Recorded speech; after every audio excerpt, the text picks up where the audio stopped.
It's time for story time on the back porch. I'm Lisa Spencer, and these are my furry friends. This is Lily Bell, and this girl is Lila. Well, I love animals. I hope you love animals too. My daughter loves animals so much. She's an animal keeper at a zoo. Well, we have a special story about an animal to share with you today. It's called Nanita's Big World, the story of a deaf pygmy marmoset. And you may think, what is a marmoset? Well, let's find out. This is Nanita, a pygmy marmoset. Pygmy marmosets are the smallest monkeys in the world, but that's not all that makes Nanita special.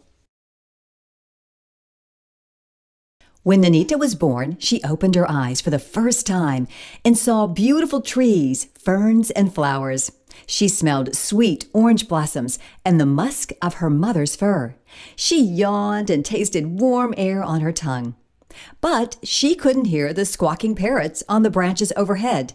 She couldn't hear the hum of mosquitoes and dragonflies. She couldn't even hear her parents' voices. Nanita was born deaf. Her parents left her when she was just 3 weeks old. Nanita was scared. She didn't know how to find food for herself or how to groom her fur. She saw other marmosets scurrying around the nature sanctuary, but she couldn't understand what they were trying to tell her. And she didn't know how to ask for help. Nanita felt so alone.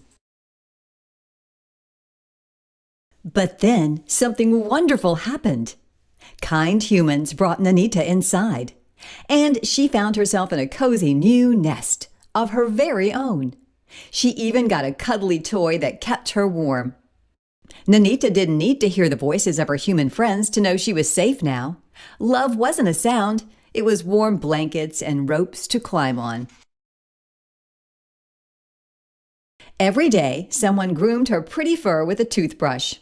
The bristles felt just like her mother's claws. Nanita loved her toothbrush massages. Nanita also loved to eat. She saw the other marmosets happily nibbling on bugs and lizards, but she liked smooth yogurt and lumpy rice pudding. Fluffy whipped cream was her favorite. When she wasn't gobbling down tasty sweets, curious Nanita scurried and hopped through her new surroundings. Every table was a mountain to climb. Every smell was an invitation to adventure. Some days, Nanita was a treasure hunter, always spotting something new and shiny with her sharp eyes.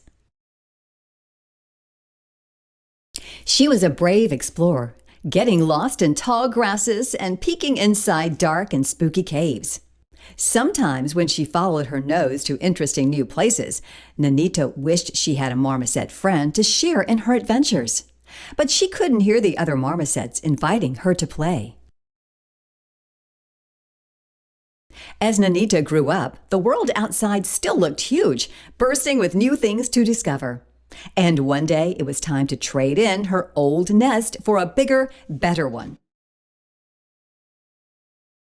But there was someone else in the new nest already, another pygmy marmoset who was almost as tiny as she was. Nanita wasn't sure what to think of Mr. Big at first. He moved his mouth a lot, but she couldn't understand him. Then Mr. Big sat beside Nanita in her favorite flower pot. Without ever hearing his voice, Nanita understood what he was telling her. He wanted to be her friend. Soon Nanita realized that her new friend liked to do all the things she did: eat, climb on things, and play.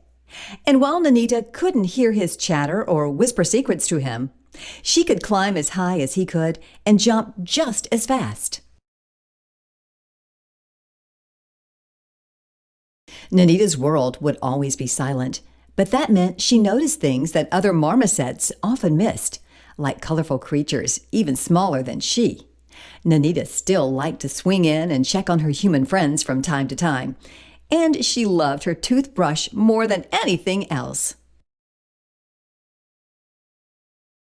But she was happiest when she was outside, exploring with Mr. Big, the marmoset friend she'd always wanted.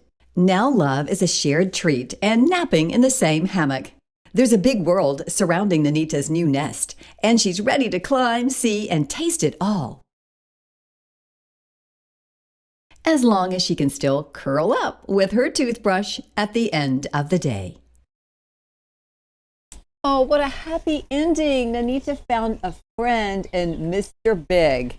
Well, this story is called Nanita's Big World. It's written by Sarah Glenn Marsh and Stephanie Pfizer Coleman. And at the end of the book, you can learn more about Nanita, where she lives, and about marmosets in general.